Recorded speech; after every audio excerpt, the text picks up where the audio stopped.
bisa ada. Nah, Bapak Ibu dan saudaraku yang saya kasih dalam Tuhan, tadi malam saya sampai malam bertemu dengan yang saya tidak duga, karena hampir 20 orang yang bukan keyakinan kita, dan cukup panjang kami berbicara panjang lebar karena saya bersyukur dapat kesempatan menyampaikan kabar baik.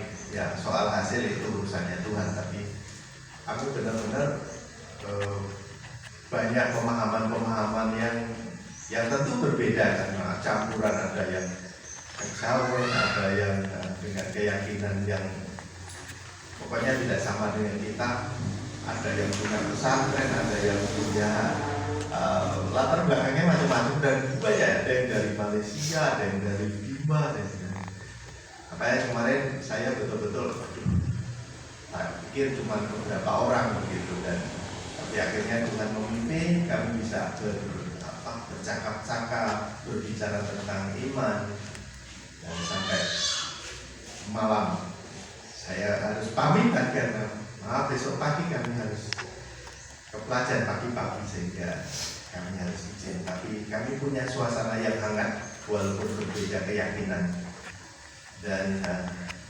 bersyukur juga ya, ada orang yang mau dengar berita yang mungkin tidak serta-merta mereka langsung ini Kristen atau apa, kayaknya kita menyampaikan Injil Yesus Kristus bahwa dia mati dan bangkit, dan itu sebuah kebenaran bahwa semua manusia butuh juru selamat, dan saya sungguh bersyukur untuk kesempatan itu. Dan salah satu bagian yang penting juga dalam kehidupan kita, kalau kita orang-orang yang diselamatkan dan menjadi murid Yesus Kristus, adalah penghiburan dan kepastian yang dijanjikan oleh Tuhan tentang kehidupan yang kekal. Dan ada bahasa yang sering kita sebut, kita akan diberikan rumah Bapa. Ini tema yang diberikan kepada saya, rumah Bapa ini disediakan bagi kamu, ya. Tapi saya mau memberitahu satu hal, bahwa yang dimaksudkan dengan rumah Bapa, seringkali orang salah karena berpikir bahwa nanti suatu saat saya akan ke sana dan saya punya rumah sendiri-sendiri, saya akan punya kapleng sendiri-sendiri, itu rumah Bapa. Dan kita berpikir bahwa nanti kalau rumahku sudah siap, jadinya itu seperti seorang demi seorang akan punya rumah. Dan kita membayangkan surga itu tempatnya orang egois lagi gitu. Dan yang dimaksudkan Tuhan bukan itu. Tuhan Yesus menyebutkan rumah Bapakku berkaitan dengan bait Allah, tentu awalnya. Rumah Bapakku adalah rumah doa, dan engkau telah menjadikan sarang penyamun. Itu salah satu di mana Tuhan Yesus secara langsung menyebut rumah Bapakku. Dan di bagian ini dia menyebut lagi rumah Bapa. Dan selalu kita punya konsep, karena ada terjemahan yang sering ya dalam bahasa Inggris itu mention, itu rumah-rumah gede itu, dan itu karena pemikiran orang Barat, sehingga mereka selalu muncullah gagasan tentang kita nanti pulang ke rumah Bapa punya kapling satu-satu begitu. Dan itu tidak sama dengan apa yang digambarkan dalam pengajaran yang sebenarnya. Yang oleh karena itu saya tadi membacakan dalam Ibrani pasal 8 yang sepertinya ini introitusnya nyambung kemana gitu. Tapi saya mau tunjukkan ini satu hal yang penting. Ibrani pasal 8 ayat yang kelima, pelayanan mereka adalah gambaran dan bayangan dari apa yang ada di sorga, sama seperti diberitahukan kepada Musa. Artinya ini, kalau Yesus menggambarkan bait Allah, pelayanan mereka itu bayangan kepada apa yang ada di sorga, itu berarti rumah Bapa bukanlah sebuah rumah yang seperti kita bayangkan, tetapi seperti yang disampaikan di dalam kitab Wahyu, di mana nanti Allah ada di tengah-tengah kita. Kita tidak membutuhkan matahari, kita menjadi bait Allah, kita menjadi tubuh Kristus, kita bersatu menyembah Allah, bersama-sama berfokus kepada Allah dari seluruh dunia. Jadi jangan berpikir egois, aku punya rumah, ini punya rumah sendiri-sendiri, bukan itu maksudnya. Tetapi bahwa kita sebagai anak-anak Allah yang sudah diselamatkan, Tuhan Yesus mengatakan, di mana aku berada, di situ pun kamu berada. Itu yang dimaksudkan. Jadi yang ditunjukkan oleh kitab suci yang ditegaskan adalah sebuah pengajaran yang secara konsisten oleh karena kasih Bapa, maka orang-orang percaya itu tidak akan terpisah sampai kekekalan.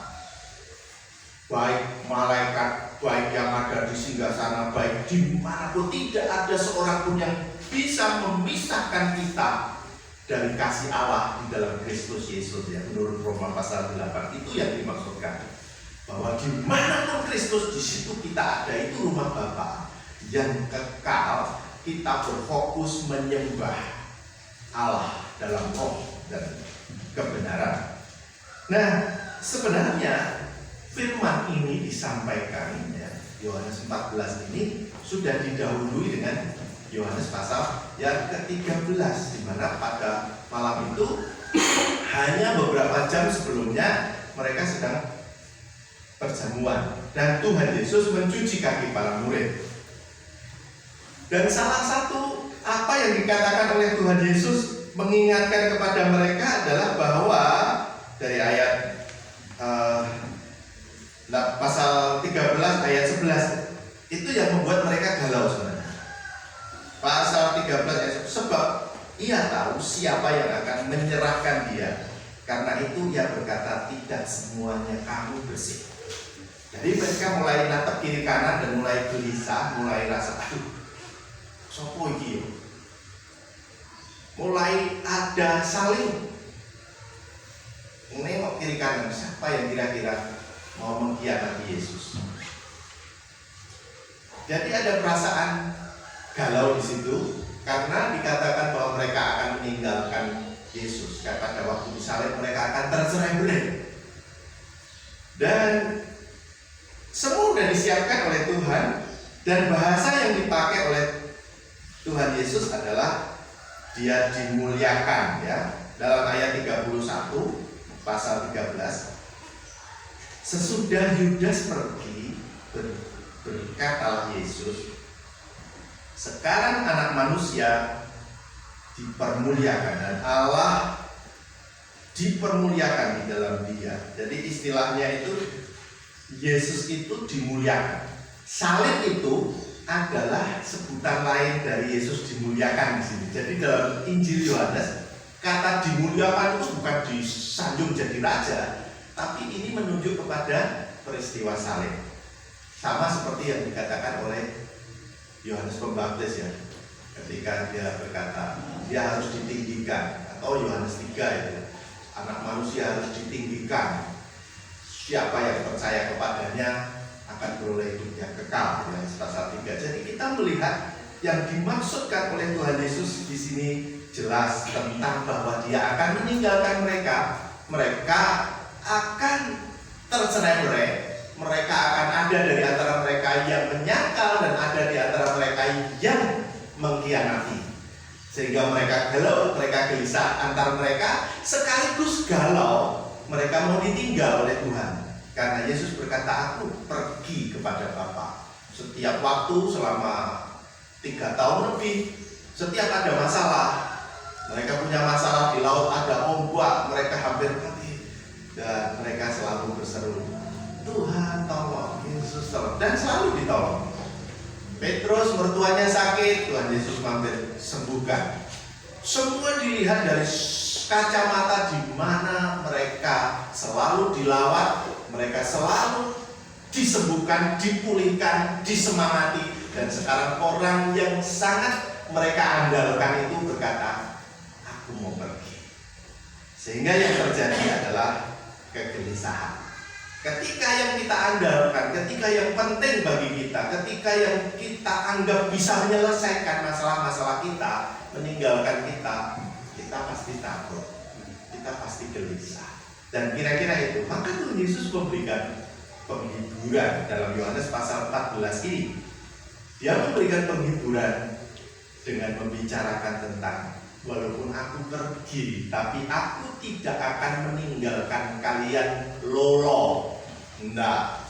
Tuhan Yesus pergi menyediakan tempat, dan dia tidak akan membiarkan kita. Dalam pasal yang sama, dia akan mengutus Roh Kudus untuk mereka. Artinya benar-benar ini sebuah penghiburan yang luar biasa. Dia tidak hanya menghiburkan dengan sekedar kata-kata, tetapi dengan satu janji dan kepastian bahwa ada sesuatu yang sangat penting, yang sangat indah, yang lebih mulia sedang disiapkan. Ketika pergi ini bukan orang yang cuma melancong, bukan pergi piknik atau rekreasi, tetapi Kristus meninggalkan mereka untuk masa depan, keabadian yang sudah disiapkan bagi murid-muridnya yang percaya. Karena itu dimulai Yohanes 14 ini. Janganlah gelisah hatimu, janganlah kalian galau, karena semua itu harus terjadi. Termasuk murid-murid meninggalkan, termasuk ada yang menyangkal, termasuk ada yang mengkhianati dia. Semuanya itu harus terjadi karena anak manusia harus dimuliakan. Dan kematiannya bukanlah sia-sia. Kematian Kristus adalah kematian yang dijadikan dasar segala zaman untuk membagikan keselamatan bagi umat manusia. Masa ono agama, keyakinan didasarkan kepada kematian seseorang, kecuali kita. Tidak ada agama lain bicara soal kematian seseorang dan kebangkitannya, dan kemudian itu menjadi dasar iman kita. Sebab semua keyakinan lain itu bakal runtuh kalau tidak bicara ini. Jadi dasar iman Kristen itu adalah kita percaya bahwa Kristus telah mati untuk dosa-dosa kita, mengampuni kita, dan dia bangkit dari antara orang mati, membawa kemenangan dan menjadi contoh. Seperti itulah kita suatu saat. Jadi itulah yang terjadi gitu. Dan inilah Kristen. Dan kenapa kita diingat? Jangan gelisah hatimu. Gak usah galau, gak usah cemas. Ini tidak akan lama. Kalian memang akan teraniaya, kalian akan menghadapi bermacam-macam ujian, kalian akan menghadapi bermacam-macam percobaan, tapi tidak akan selama-lamanya. Dan yang dipastikan adalah Tuhan Yesus selalu bersama. Apa yang harus dilakukan ketika galau? Apa yang harus dilakukan ketika gelisah? Apa yang harus dilakukan ketika kita khawatir? Ketika kita takut? Yang harus dilakukan adalah percayalah kepada Allah dan percaya juga kepada Yesus Kristus. Percaya kepada Allah. Allah itu adalah pencipta dan pemelihara. Kristus adalah Tuhan dan penebus kita. Apakah orang Kristen punya masalah dengan ini? Enggak. Karena bagi kita hanya ada satu Allah saja, yaitu Bapa. Yang kita sebut Allah itu selalu menunjuk kepada Bapa. 1 Korintus pasal 8 ayat 6. Jadi bagi kita hanya ada satu Allah saja. Wong Kristen orang duwe Allah telu. Satu Allah saja, yaitu Bapa, yang daripadanya berasal segala sesuatu. Jadi kalau kita bicara Bapa, bicara Sang Pencipta. Makanya kalau kita awal mulai ibadah, kita potong salam, ya itu kita selalu kita percaya kepada Allah yang menciptakan langit dan bumi, yang dengan setia memelihara ciptaannya. Itu khotbah kita, itu keyakinan kita, itu Bapa yang melakukan. Dia menciptakan, tidak membiarkan ciptaan, dia memelihara. Tapi salah satu bagian yang penting kenapa kita percaya Allah, dia mencipta kita. Karena kita sumber yang kita andalkan. Dari bumi, dari langit, ada hujan, ada panas. Semua pemeliharaan ini adalah dari Bapa kita yang penuh rahmat dan kasih karunia. Romo kasuwargan ingkang tansah peparing kanthi adil, wicaksana, pratitis, sedaya tiyang dipun rimati dening Gusti kanthi sampurna. Itu Romo Bapak. Dan percayalah kepada Yesus Kristus. Kenapa? Karena Dia adalah Sabda Allah yang satu-satunya, yang oleh karena sabda itu maka semuanya ada. Kalau Allah diam, Allah tidak berbicara, tidak ada kita, tidak ada ciptaan, tidak ada langit dan bumi.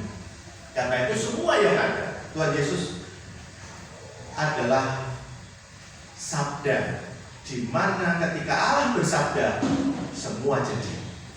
Karena itu kalau kita baca di dalam Yohanes pasal 1, tidak ada sesuatu pun yang telah jadi dari segala yang dijadikan kecuali oleh sabda. Jadi kalau Allah tidak ngomong, dalam Kejadian jadilah, jadilah, jadilah, jadilah. Allah bersabda, biarlah bumi menumbuhkan, biarlah ada ikan berkeliaran, biarlah itu perkataan kun fayakun, dan itu membuat semuanya ada. Jadi Yesus adalah realisasi dari terwujudnya semua yang ada di dunia ini, termasuk Dia berkenan datang menjadi juru selamat kita, yang butuh pertolongan, yang butuh diruang, kalau bahasa Jawa kita ini, itu harus datang kepada Yesus. Allah pemelihara, tapi Yesus adalah Tuhan dan penebus kita, yang mengorbankan dirinya untuk menyelamatkan kita. Tapi dalam kesatuan ikatan itu kita diberikan Roh Kudus. Jadi selalu bisa terkoneksi dengan Bapa. Setiap hari kita ini berada dalam suasana Tritunggal yang kudus. Kita berdoa kepada Bapa di surga, dan doamu tidak sah kalau tidak dalam nama Yesus. Tapi kita juga tidak bisa berdoa kalau tidak dipimpin oleh Roh Kudus. Jadi setiap hari. Tapi apakah orang Kristen punya Allah tiga? Enggak. Allahnya cuma satu. Dalam Matius pasal 28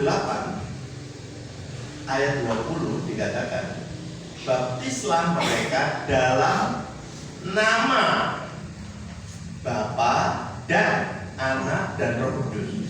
Kalau Bapak Ibu perhatikan, seharusnya kalau ada tiga yang disebut, harusnya disebut dalam nama-nama. Betul. Tapi dalam ayat itu tidak menyebutkan dalam nama-nama. Itu hanya dalam nama, satu nama. Jadi kita tidak dibaptis dalam tiga nama. Menurut Matius 28 itu, baptislah mereka dalam nama, satu nama, Bapa dan Anak dan Roh Kudus. Yang sebenarnya itu adalah Allah yang satu, tetapi Allah yang esa itu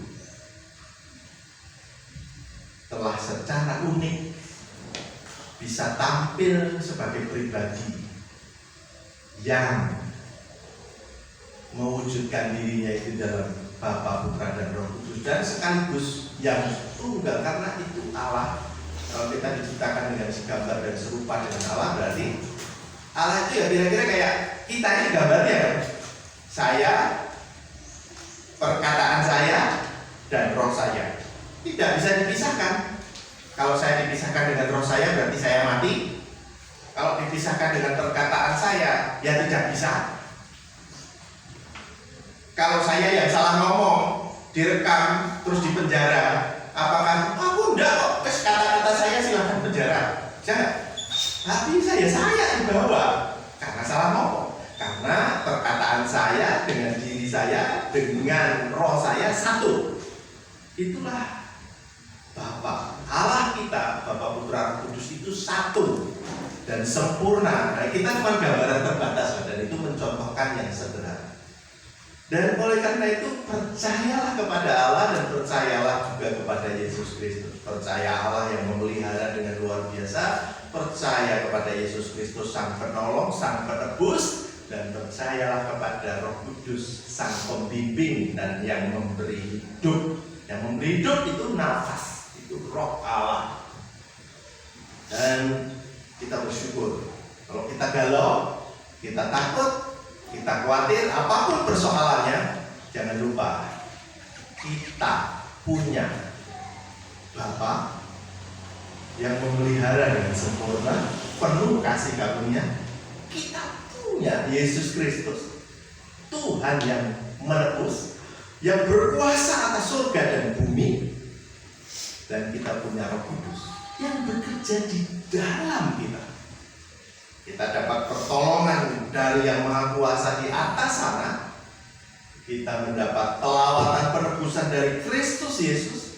Dan bahkan Roh Kudus bekerja di dalam setiap orang percaya. So ngapain takut? Ngapain gelisah? Percaya. Kalau ada masalah, ada sesuatu yang berat, percaya kepada Allah Sang Pemelihara. Percaya kepada Yesus Kristus Sang Penebus. Dan kita juga bersyukur karena Tuhan memberikan penghiburan yang luar biasa. Salah satunya adalah rumah Bapa. Kita diberikan rumah Bapa. Yang sudah saya jelaskan bahwa itu tidak dimaksudkan setiap orang nanti. Selama ini, kalau dalam khotbah-khotbah penghiburan, dalam khotbah-khotbah itu selalu orang bilang, wah, rumah kita sudah di sorga, sudah disiapkan. Sepertinya setiap orang itu seperti punya kapling sendiri-sendiri. Dan kemudian kalau itu kalian bisa tutup pintu dan tidur, yang lain pergi atau apa kan? Enggak. Yang dimaksudkan bukan itu. Yang dimaksudkan itu adalah bayangan kepada kekekalan di mana semua orang akan secara sempurna menghadap Bapa, menyembah Allah dengan sangat indah dan ketemu dengan Kristus dalam kemuliaan sebagai Raja di atas segala raja adalah sebuah kepuasan yang tidak terbandingkan dengan apapun. Mungkin kita sekarang ini punya kepuasan-kepuasan semua. Ada yang hobi senang puas ya, keluar dopaminnya, waduh senang gitu. Minum kopi mungkin ada kafeinnya, senang ya. Atau apa saja. Tapi itu cuma naik turun lagi. Kepuasannya cuma enggak. Nopo mawon lah kami. Wah, lagi panen seneng untuk duit. Seneng untuk duit padahal kan sakali kok dadi warat. Sedih awak lemes kantong kempes matang turun dan dimules sirah umat hati juga mikir ora duwe. Itu orang begitu dapat uang soalnya duitnya entek mulai susah. Nah kalau orang tuh mengandalkan seperti itu ya sudah ngobat mobil kayak layangan ngobat mobil. Mergo duit kedudukan bisa dadi prucut, mergo duit bisa dadi murat marit. Mulane iku hati-hati. Itu nyanyian aja tolong kita mengerti, memahami bagaimana. Nah jadi jangan gantungkan pada duit, jangan gantungkan kepada hal-hal yang sementara. Kalau kamu mau puas, mau sungguh-sungguh menikmati kemenangan, ya kepada yang tidak akan berubah. Bertemu Yesus, kau dapat kepuasan yang melebihi apapun. Sampai kekal begitu bertemu Tuhan Yesus. Tidak ada hal yang lebih indah dari itu. Pertama kali saya menikmati kedamaian ketika saya bertemu dengan Tuhan Yesus. Bertahun-tahun saya hidup dalam kebiasaan kebatinan, dalam keyakinan yang serba ego kuat. Saya waktu mau ke Manado itu guru saya anggap guru saya, tapi mungkin sekarang ya kayak dukun gitu. Harus memilihkan beberapa jimat yang bisa nyebrang laut. Karena ada jimat-jimat itu cuma lokal. Kalau saya nyebrang laut ini tidak punya kekuatan. Jadi beberapa jimat yang dianggap bisa nyebrang laut yang saya bawa. Jadi sejak kecil saya udah biasa. Saya pernah di Kartosuro itu sekitar 4 atau 5 hari di kuburan. Siang malam di kuburan karena dukun saya bilang, kamu mau teh, wes ngonek bengi diteri jagung. Pokoknya tidak boleh kena garam. Tenda ya sebuah siti. Itu di tengah-tengah cukup. Ngonek siang aku beli. Itu namanya di kuburan namanya Pangeran Sukro atau apa gitu. Ngonek malam aku situ. Saya pikir aku tuh koyo setengah ulung ya. Karena disuruh apa saja nurut. Dan guru saya sangat senang memberi apa saja kepada saya yang dianggap. Dan kalau ketemu orang, gue gede tapi aku juga wani, karena aku merasa punya sesuatu. Saya kira Bapak Ibu yang pernah punya jimat pasti punya rasa, aku juga wani. Dan saatnya tiba, ketika saya mau percaya Yesus, itu bikin panjang. Saya lepas apa tidak, dan akhirnya pertolongan Tuhan, Roh Kudus mengizinkan saya menyadari apa yang lebih penting, dan saya lepas dan dibakar. Dan itulah saat hari pertama di mana saya merasakan damai sejahtera yang tidak pernah saya rasakan seumur hidup saya. Bertemu Yesus, saya berdoa menerima Kristus dalam hidup saya, dan saya berubah sama sekali pikiran saya. Pikiran saya tidak lagi melihat orang itu sebagai lawan atau sesuatu yang menakutkan kepada saya. Saya berpikir beda sama dia. Aku gak apa-apa, aku dipukul, aku sakit, aku nanti mati gak apa-apa, aku langsung mlebu swarga. Itu gak pernah kepikir sebelumnya, bahwa hari itu saya tidak lagi takut mati. Kenapa? Karena Bapa menyediakan aku mati, iya, tapi aku langsung ke surga. Karena punya Bapa di surga yang menyediakan. Nah, pikiran saya kan dulu selalu berpikir saya melindungi, saya godeli, saya mempertahankan. Sekarang berubah, dan damai sejahtera yang paling indah adalah pertemuan kita satu demi satu, bertemu dengan Yesus itu. Dan itu kekristenan sesungguhnya. Kekristenan itu bukan aku naik minggu naik gereja, onyak-onyo bersyukur, kita beribadah saling menguatkan. Tapi selama kita tidak bertemu Yesus, semua yang kita kerjakan jadi nol. Jadi bertemu Yesus itu kepuasan, kekuatan iman kita, dasar kekekalan kita. Dan kemudian kita terus memeliharanya dengan bersekutu di gereja, bersekutu dengan saudara seiman. Itu yang penting. Jadi kalau kita dihiburkan dengan rumah Bapa, wow, itu luar biasa. Bahwa sampai kapanpun kita tidak akan dipisahkan dengan Kristus Sang Gembala Agung itu. Kita menyemangati kita semua, pastikan kita nggak gelisah, nggak takut, karena kita percaya kepada Allah dan percaya kepada Yesus Kristus. Kita diberikan jaminan hidup kekal. Di mana Kristus berada, di situ kita ada. Mari kita percaya. Amin. Bapa di surga, kami bersyukur untuk kasih setia Tuhan. Engkau yang telah memberikan yang terbaik bagi kami, telah menopang segala hal yang indah dalam kehidupan kami, dan kami boleh percaya kepada Allah satu-satunya yang telah menebus kami. Kami berdoa untuk setiap anakmu di tempat ini yang dengan rajin dan semangat untuk memasuki ruangan gereja ini. Engkau tambah-tambahkan iman, Engkau tambah-tambahkan kekuatan dan semangat untuk mengiringi Yesus sampai akhir hayat kami, sehingga kami menjadi orang-orang yang setia di dalam Tuhan. Engkau terus memberkati anak-anakmu pengurus yang ada di gereja ini. Tuhan terus berikan kesehatan, Tuhan terus berikan hikmat, dengan keluarga kami masing-masing dapat terus menjalankan setiap panggilan kami untuk menjadi berkat bagi pelajar ini. Secara khusus juga untuk semua jemaat boleh menjadi garam, boleh menjadi terang, boleh menjadi saksi Kristus di tengah-tengah lingkungan kami. Terima kasih Tuhan. Kami juga mendoakan untuk pelayanan BK, pelayanan MDS, dan bahkan juga untuk MPL yang sedang kami geluti selama beberapa hari, sekarang telah selesai. Biarlah setiap keputusan dapat berdampak kepada pelayanan-pelayanan yang ada di gereja lokal. Setiap keputusan-keputusan dapat membawa kemajuan bagi GKMI. Terima kasih. Kami juga berdoa untuk bangsa dan negara kami. Kiranya Tuhan terus menolong supaya negeri kami menjadi negeri yang semakin maju dengan tantangan yang semakin berat dalam suasana krisis dan resesi global.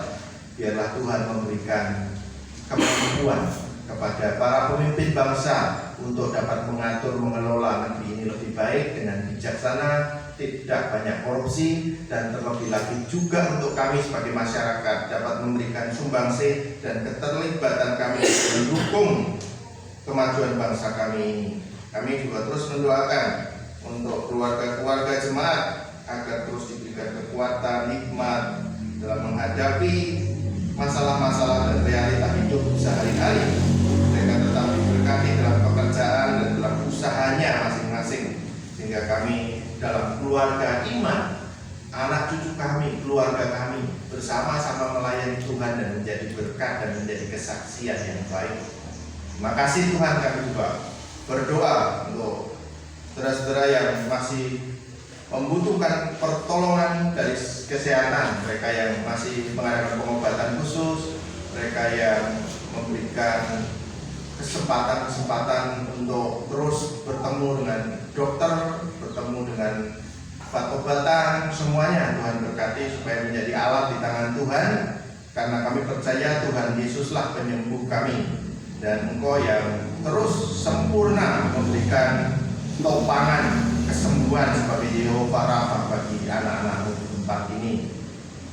Kami doakan untuk ibu dari Andreas, Tuhan juga terus berkati dengan kesembuhan untuk Ibu Dewi, untuk Ibu Gunawan, untuk Bapak Abadi, untuk Ibu Subini, untuk Pak Wakijan, untuk Ibu Suyatni, untuk Ibu Tumina, dan Bapak Wasito yang kami syukuri hari ini juga bisa bersama-sama dengan kami semuanya karena kemurahan Tuhan dan selalu mempercayakan kebaikan Tuhan itu terus nyata bagi kami. Kami juga berdoa untuk Ibu Sotiani yang diberikan janin dalam kandungannya.